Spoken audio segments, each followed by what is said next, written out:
নমস্কাৰ আপোনালোকক স্বাগতম জনাইছো অসম ফিউচাৰ ইউটিউব চেনেললৈ। তো Srimanta Sankardev university of health ছায়েন্সৰ পেৰামেডিকেল বাদ দি আমি পেৰামেডিকেল কৰ্চৰ কাৰণে থাৰ্ড ৰাউণ্ড কাউন্সিলিঙৰ নটিচ আহি গ'ল। তো এই ভিডিঅ'টোত ইয়াৰে নটিচখনৰ বিষয়ে আলোচনা কৰিম। Counselling date, counselling place, required document বা কিমান মাৰ্ক পালে যাব পাৰিব, এই সকলোবিলাক তথ্য এই ভিডিঅ'টোত জনাম। আৰু এই ভিডিঅ'টোত নটিচখন কেনেকৈ ডাউনলোড দিব, কাউন্সিলিং ফৰ্মখন কেনেকৈ ডাউনলোড দিব, সকলোবিলাক এই ভিডিঅ'টোতে জনাম। তো ভিডিঅ'টো স্কিপ নকৰাকৈ সম্পূৰ্ণকৈ চাব। আৰু আমাৰ হোৱাটছএপ গ্ৰুপৰ লিংক ডেছক্ৰিপশ্যনত দিয়া আছে। তো আপোনালোকে আমাৰ হোৱাটছএপ গ্ৰুপতো জইন হৈ ল'ব পাৰিব। তো হোৱাটছএপ গ্ৰুপতো কিছুমান আপডেট আগতীয়াকৈ দিয়া হয়। তো হোৱাটছএপ গ্ৰুপত জইন হৈ ল'ব। তো আপোনালোকে আমাৰ ৱেবছাইট eduasamplus.com ইয়াতে কাউন্সিলিঙৰ নটিচ, কাউন্সিলিঙৰ ফৰ্ম, অফিচিয়েল ৱেবছাইট সকলোবিলাক ইয়াতে পাই যাব। তো কেনেকৈ ডাউনলোড দিব ইয়াতে দেখাই দিম। তো এই পোষ্টটোৰ লিংক ডেছক্ৰিপশ্যনত দিয়া থাকিব। এই পোষ্টটোতে আপোনালোকে সকলোবিলাক পাই যাব। আপোনালোকে গুগলত বেলেগকৈ সকলোবিলাক বিচৰাৰ দৰকাৰ নাই। তো প্ৰথমতে কেনেকৈ ডাউনলোড কৰিব সেইটো দেখাই দিম। তো ডেছক্ৰিপশ্যন বা কমেণ্ট বক্সত আৰ্টিকেল পোষ্ট বা ডাউনলোড কাউন্সিলিং ফৰ্ম বুলি লিংক দি আছে, তাতে ক্লিক কৰিব। তাৰপিছত তলৰ ফালে স্ক্ৰল ডাউন কৰিব। নেক্সট ইয়াতে ডাউনলোড নটিচ। তো কাউন্সিলিঙৰ নটিচখন ইয়াৰ পৰা ডাউনলোড কৰিব পাৰিব। তো কাউন্সিলিঙৰ ফৰ্মখন আপোনালোকে ইয়াৰ পৰা ডাউনলোড কৰিব পাৰিব। নেক্সট ডিএমইৰ অফিচিয়েল ৱেবছাইটত আপোনালোকে ইয়াৰ পৰা ৰিডাইৰেক্ট হ'ব পাৰিব। তো এতিয়া আমি কাউন্সিলিঙৰ নটিচখন ডাউনলোড কৰি লওঁ। ইয়াতে ডাউনলোড অপশ্যনৰ পৰা ডাউনলোড কৰি ল'ব। তো ডাউনলোড অপশ্যনৰ পৰা ডাউনলোড কৰাৰ পিছত এনেকুৱা ধৰণে ইণ্টাৰফেচ আহি যাব। তো গভৰ্ণমেণ্ট অফ আছাম এই নটিচখন ডাইৰেক্টৰ অফ মেডিকেল এডুকেশ্যন ডিএমইৰ ফালৰ পৰা জাৰি কৰিছে। এইখন 5 মাৰ্চ 2025 তাৰিখে জাৰি কৰিছে। Third round counselling for selection of candidate for admission into the vacancies of diploma in paramedical course. তো ডিপ্ল'মা ইন পেৰামেডিকেল কোৰ্চৰ থাৰ্ড ৰাউণ্ড কাউন্সিলিঙৰ নটিচ হয়। তো ইয়াৰে কাউন্সিলিংটো কোনে কোনে এটেণ্ড কৰিব পাৰিব। তো যিসকল কেণ্ডিডেটে 2024ত diploma in paramedical Srimanta Sankardev university of health sciences যি ডিপ্ল'মা ইন পেৰামেডিকেল কোৰ্চৰ কাৰণে এণ্ট্ৰেন্স এক্সাম পাতিছিল, সেই এণ্ট্ৰেন্স এক্সামটো দিয়া হ'ব লাগিব। যদি আপোনালোকে 2024 বা 2024 ছিজনত ডিপ্ল'মা ইন পেৰামেডিকেল কোৰ্চত এণ্ট্ৰেন্স এক্সাম দিয়া নাছিলে, তেনেহ'লে এইটো কোৰ্চৰ কাৰণে বা কাউন্সিলিঙৰ কাৰণে এলিজিবল নহয়। তো ইয়াৰে কাউন্সিলিংটো 18 মাৰ্চ তাৰিখে হ'ব। তো আমাৰ ৱেবছাইটত সকলোবিলাক ডিটেইলছ শ্বৰ্টলি বা ভালকৈ বুজাই দিয়া আছে, আপোনালোকে চেক আউট কৰিব পাৰিব।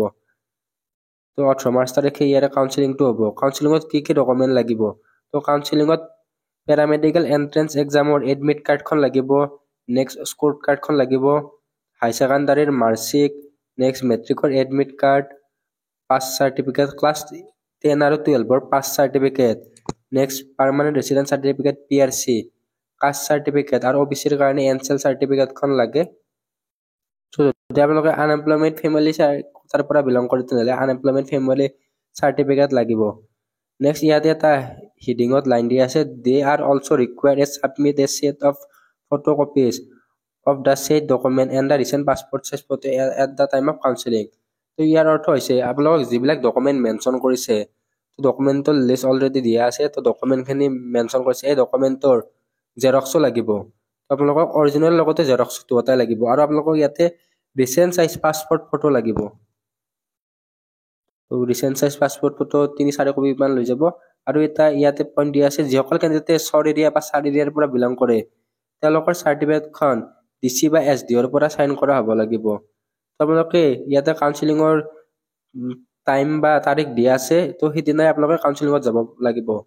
তো কাউন্সিলিং আছে 18 মাৰ্চত। আপোনালোকে 19 মাৰ্চ বা 20 মাৰ্চত যায়, তেনেহ'লে আপোনালোকে কাউন্সিলিং কৰিব নাপাব। ইয়াতে 18 মাৰ্চ তাৰিখ দিছে আৰু টাইমটো 10টা বজাৰ পৰা দিছে। তো 18 মাৰ্চ তাৰিখে 10টা বজাৰ পৰা কাউন্সিলিং হ'ব। তো নেক্সট ইয়াতে মাৰ্ক দি দিছে, all candidate who scored 34 marks or above in the paramedical entrance exam. তো এতিয়া কাউন্সিলিঙত কোনে কোনে যাব পাৰিব? তো যিসকল কেণ্ডিডেটে SSUHSৰ পেৰামেডিকেল এণ্ট্ৰেন্স এক্সামটোত 34 মাৰ্ক বা তাতকৈ বেছি পাইছে, তো সেইসকলে ইয়াতে যাব পাৰিব। তো নেক্সট ইয়াতে ৰিজাৰ্ভ কেটেগৰী। তো ৰিজাৰ্ভ কেটেগৰীৰ ক্ষেত্ৰত OBC, NCL, SC, STP, ST হিলছৰ কাৰণে 31ৰ পৰা 34 মাৰ্কলৈকে যাব পাৰিব। তো যিসকল candidate OBC, MOBC, SC, ST, ST hills এইবিলাকৰ পৰা বিলং কৰে, তেওঁলোকে 31ৰ পৰা 31 বা তাতকৈ বেছি থাকিলে কাউন্সিলিঙত যাব পাৰিব। আৰু আনৰিজাৰ্ভ কেটেগৰীৰ কাৰণে 34ৰ ওপৰত থাকিলে আপোনালোকে কাউন্সিলিঙত যাব পাৰিব। তো এইখিনি হৈ গ'ল কাউন্সিলিঙৰ মাৰ্ক। তো যদি ইয়াতে কিছুমান কেণ্ডিডেটে ক'ব যে মোৰ 28 আছে বা ইমান মাৰ্ক আছে, তো তেওঁলোকে যাব নোৱাৰিব। ইয়াতে মাৰ্কখিনি মেনশ্যন কৰি দিছে। জেনেৰেলৰ কাৰণে 34 প্লাছ আৰু OBC SC STৰ কাৰণে 31 প্লাছ। তো এতিয়া ইয়াৰে পেৰামেডিকেল কোৰ্চৰ যি ৰিজাল্ট আছে সেই ৰিজাল্ট কেনেকৈ চেক আউট কৰিব? তো কিছু চাৰ্ভাৰৰ প্ৰব্লেমৰ কাৰণে SSUHSৰ ৰিজাল্ট যি আছে পেৰামেডিকেল কোৰ্চৰ তো আপোনালোকে চেক আউট কৰিব নোৱাৰে। ইয়াৰে চাৰ্ভাৰ ডাউন আছে। তো আপোনালোকৰ যদি পেৰামেডিকেলৰ স্ক'ৰ কাৰ্ডখন আগৰে পৰা ডাউনলোড আছে তেতিয়াহ'লে সেইখনে লৈ যাব।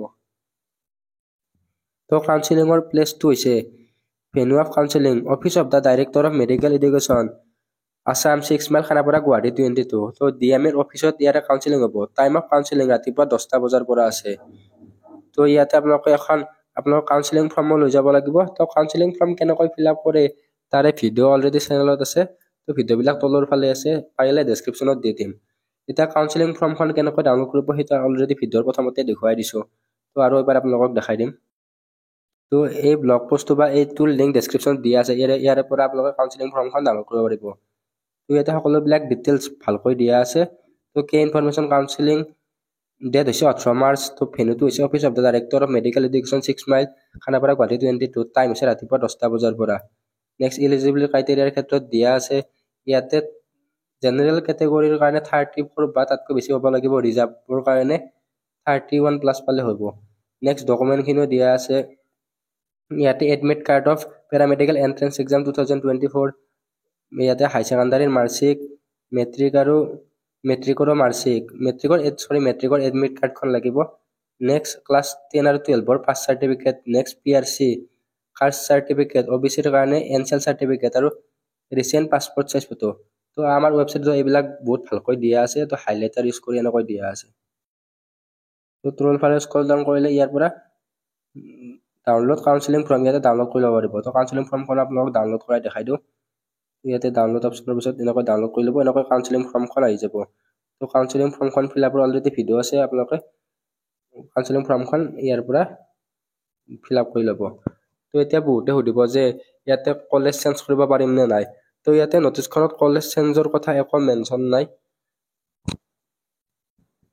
তো কোন কাউন্সিলিং এটেণ্ড কৰিব বা কিবা বুজি নাপালে আমাক ইমেইল বা ইনষ্টাগ্ৰাম বা হোৱাটছএপৰ জৰিয়তে সুধি ল'ব পাৰিব।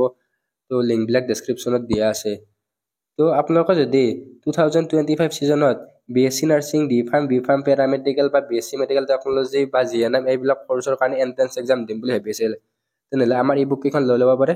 তো ইবুকৰ লিংক ডেছক্ৰিপশ্যনত দিয়া থাকিব বা এই ৱেবছাইটতো দিয়া থাকিব, তাৰে পৰা আপোনালোকে ডাউনলোড কৰি ল'ব পাৰিব। তো এই ভিডিঅ'টোত এইখিনি আছিল। আশা কৰি ভিডিঅ'টো ভাল পালে। তো চেনেলটো ছাবস্ক্ৰাইব কৰি থৈ দিব আৰু হোৱাটছএপ আৰু টেলিগ্ৰাম গ্ৰুপত জনাই ল'ব। লিংক ডেছক্ৰিপশ্যনত দিয়া থাকিব। ধন্যবাদ।